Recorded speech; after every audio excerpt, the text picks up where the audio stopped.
हरे कृष्णा, मैं गौरंकित दासी आज भगवत गीता के श्लोक लाई हूँ। आज का अध्याय है 4 और श्लोक है 37, 38 और 39। तो देखते हैं आज प्रभु श्री कृष्ण अर्जुन को क्या समझाते हैं। हम भी समझने का प्रयास करते हैं क्योंकि हमारे लिए भी वही चीजें हैं जो अर्जुन के लिए बताया है प्रभु ने। तो देखते हैं आज का श्लोक 37, पहला श्लोक। यस्थैतांसि समित्योऽग्निर्भस्मसात् कुरुते अर्जुन ज्ञानाग्निश्च सर्वकर्माणि भस्मसात् कुरुते तथा। अगला श्लोक। न हि ज्ञानेन सदृशं पवित्रमिह विद्यते तत्तु स्वयं योग संसिद्धिः कालेनात्मनि विदन्ति। आखिरी श्लोक। श्रद्धावान् ज्ञानं तत्परस्तेन्द्रियः ज्ञानं लब्ध्वा परां शान्तिम् अचिरेणाधिगच्छति। जैसे प्रज्वलित अग्नि ईंधन को भस्म कर देती है, उसी तरह से हे अर्जुन, ज्ञान रूपी अग्नि भौतिक कर्मों के समस्त फलों को जला डालती है। आत्मा तथा परमात्मा संबंधी पूर्ण ज्ञान तथा उसके संबंध की तुलना यहाँ अग्नि से की जा रही है। यह अग्नि न केवल समस्त पापों को फल को जला देती है, अपितु फल पुण्य कर्मों के फल को भी भस्मातक करने वाली है।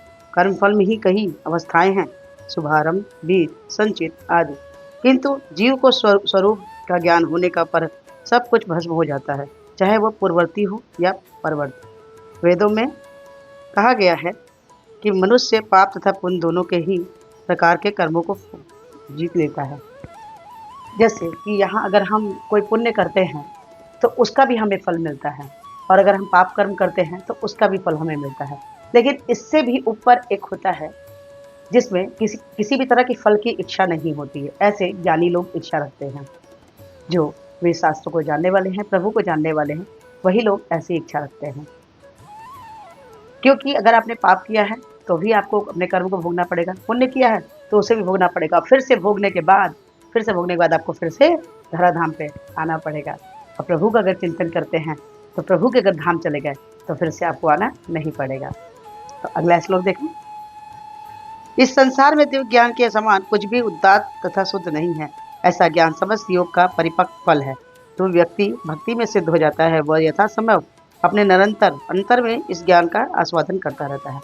वही बात कही जा रही है, जो भी कोई प्रभु का भक्त होता है उसे इस बात का ज्ञान होता है कि चाहे कोई भी फल हो, चाहे बुरा फल का फल हो, चाहे अच्छा फल का फल हो, लेकिन जो भी कोई भक्ति का ज्ञान जिसके अंदर आ जाता है, वो क्या करता है, इन सब चीज़ों में अपने समय को वेस्ट नहीं करता।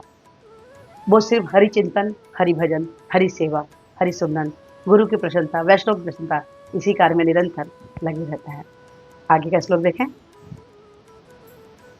जो श्रद्धालु दिव्य ज्ञान से समर्पित है और जिनके इंद्रियों को वश में कर लिया है, वह इस ज्ञान को प्राप्त करने का अधिकारी है, और उसे प्राप्त करते ही वह तुरंत आध्यात्मिक शांति को प्राप्त हो जाता है।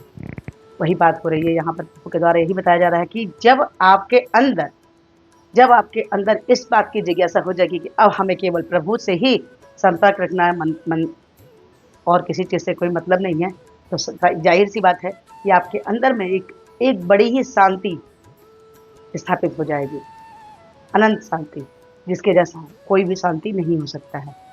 क्योंकि हमारा मन जो है जल्दी शांत नहीं होता है, वो विचलित ही रहता है, इधर उधर भटकता रहता है। लेकिन जब हम भक्ति में लग जाते हैं तब आप देखिए आपका चित्त भी बिल्कुल शांत हो जाता है ना। तो आज का ये श्लोक आपको कैसा लगा, भगवद गीता का अच्छा लगा हो तो प्लीज़ लाइक करें, शेयर करें, सब्सक्राइब करें। और इस वीडियो को प्रार्थना कि हमारे पूछे चार प्रभात में हरे कृष्ण आज जब बोले तो कुछ इस प्रकार से है, हरे कृष्ण कृष्ण कृष्ण हरे हरे राम राम राम हरे हरे। तो हरे कृष्ण हम जपे और कृष्ण के सबसे प्यारे बच्चे बन जाए। आज से एक माला जपे, अच्छा लगता है, 2 से 4, 4 से 6, 6 से 8, 8 से 16 माला पे आए और प्रभु के हेतु की बाकी पात्र बन जाए। तो प्लीज़ आज से एक माला जपना शुरू कर दें, है ना। हरे कृष्णा, राधे राधे।